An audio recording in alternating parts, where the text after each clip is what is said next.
మన్మోహన్ సింగ్ గారికి భారతరత్న ఇవ్వాలి అని ఏదైతే వారు ప్రతిపాదన పెట్టారో దానికి కూడా సంపూర్ణంగా మా మద్దతు ప్రకటిస్తూ తప్పకుండా ఈ భారతరత్న అనే పురస్కారానికి గౌరవానికి వారు ఖచ్చితంగా అర్హులనే మాటను కూడా మా పార్టీ కూడా సమర్థిస్తూ వారి ప్రతిపాదనను పూర్తి స్థాయిలో ఏకీభావం తెలియజేస్తా ఉన్నాం అధ్యక్ష మన్మోహన్ సింగ్ గారి గొప్పతనాన్ని, మన్మోహన్ సింగ్ గారి యొక్క సామర్థ్యాన్ని, మన్మోహన్ సింగ్ గారి యొక్క తెలివితేటల్ని మొట్టమొదటగా గుర్తించింది కూడా మన తెలంగాణ బిడ్డ పివి నరసింహారావు గారు అనేది నిర్వివాదం అధ్యక్ష.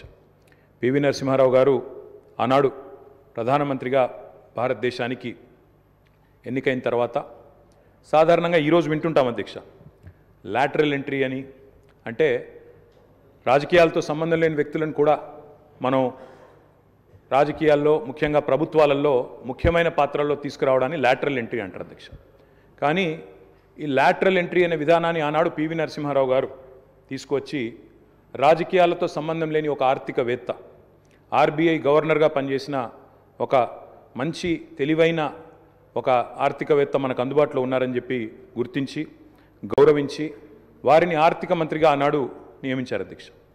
ఆర్థిక మంత్రిగా నియమించబడ్డ తర్వాత డాక్టర్ మన్మోహన్ సింగ్ గారు ఆనాడు 1991లో అనుకుంటాను అధ్యక్ష, సబ్జెక్ట్ టు కరెక్షన్, బడ్జెట్ ప్రవేశపెడుతున్నప్పుడు ఒక గొప్ప మాట అన్నారు. ఆయన అన్న మాట, let the whole world here loud and clear, India is wide awake. అంటే ప్రపంచం మొత్తం వినాల్సిన సమయం వచ్చింది, నా దేశం మేల్కొని ఉంది అనే మాట ఆనాడు ఒక ఆర్థికవేత్తగా ఆర్థిక సంస్కరణలు ప్రవేశపెట్టే సందర్భంలో డాక్టర్ మన్మోహన్ సింగ్ మాట్లాడిన మాట అధ్యక్ష. ఆ మాటలు, ఆయన సిద్ధాంతం, ఆనాటి పివి నరసింహారావు గారి నాయకత్వం ఇవాళ ఈ దేశంలో సమూలమైన సంస్కరణలు తెచ్చింది. ఈ దేశంలో ఎన్నో రకమైన విప్లవాత్మకమైన మార్పులు కూడా వచ్చినాయి అధ్యక్ష. ఇవాళ మన్మోహన్ సింగ్ గారి గురించి మాట్లాడుకునేటప్పుడు తప్పకుండా మన తెలుగు బిడ్డ, మన తెలంగాణ బిడ్డ పివి గురించి కూడా మనం గుర్తు చేసుకోవాలి అధ్యక్ష. మేము మొన్న మా పార్టీ అధ్యక్షులు పెద్దలు కేసీఆర్ గారి ఆదేశం మేరకు పార్టీ వర్కింగ్ ప్రెసిడెంట్గా నేను, నాతో పాటు మా గౌరవ రాజ్యసభ సభ్యులు అందరం కూడా వారి ఇంటికి పోయాం, నివాళులు అర్పించాం. తెల్లారి అంత్యక్రియల్లో మేము కూడా పాల్గొన్నాం అధ్యక్ష. మొత్తం అంత్యక్రియలు ముగిసిన తర్వాతనే వారి కుటుంబాన్ని కలిసి పరామర్శించి మా తరపున కూడా సానుభూతిని చెప్పి వచ్చినాం అధ్యక్ష. కానీ అక్కడ పోయినప్పుడు ఒక మాట మాత్రం కొంత బాధ అనిపించింది అధ్యక్ష. మన్మోహన్ సింగ్ గారికి మొన్న జరిగిన వారికి గౌరవప్రదమైన వీడ్కోలు ఢిల్లీలో మన తెలంగాణ బిడ్డ పివి గారికి దక్కలేదు అనే బాధ మాత్రం కొంత అనిపించింది అధ్యక్ష. దయచేసి నేను ముఖ్యమంత్రి గారిని కోరుతా ఉన్నా, ఇది తెలంగాణ శాసనసభ. ఇప్పుడు మీరు అన్నారు తీర్మానం భారతరత్న అన్నారు, సంతోషం.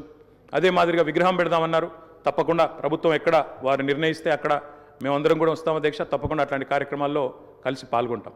కానీ పివి నరసింహారావు గారికి కూడా ఢిల్లీలో ఒక మెమోరియల్ ఏర్పాటు చేయాలని చెప్పి శాసనసభ తీర్మానిస్తే మన తెలంగాణ బిడ్డ, మన తెలుగు బిడ్డ, మనవాడు పివి గారికి కూడా సముచితమైన గౌరవం కేంద్ర ప్రభుత్వం ఇవ్వాలి అనే ఒక ప్రతిపాదన కూడా మన శాసనసభ నుండి పోతే బాగుంటుంది. ఎందుకంటే ఢిల్లీలో అందరూ ప్రధానమంత్రులకు మెమోరియల్ ఉంది అధ్యక్ష, కానీ ఒక్క పివి గారికి లేదు. అదొక రకంగా మనకు అవమానం, మనకు తీరని లోటు. కాబట్టి ఈ తీర్మానంతో పాటు దాన్ని కూడా జతపరిచి పంపించినట్టయితే తప్పకుండా వారిని కూడా, ఎందుకంటే మన్మోహన్ గారిని రాజకీయాల్లోకి తెచ్చిందే పివి గారు, అట్లాంటి పివి గారికి కూడా ఒక మెమోరియల్ ఏర్పాటు చేయాలని శాసనసభ ఏకగ్రీవ తీర్మానం చేస్తే మన గౌరవం కూడా పెరుగుతుంది,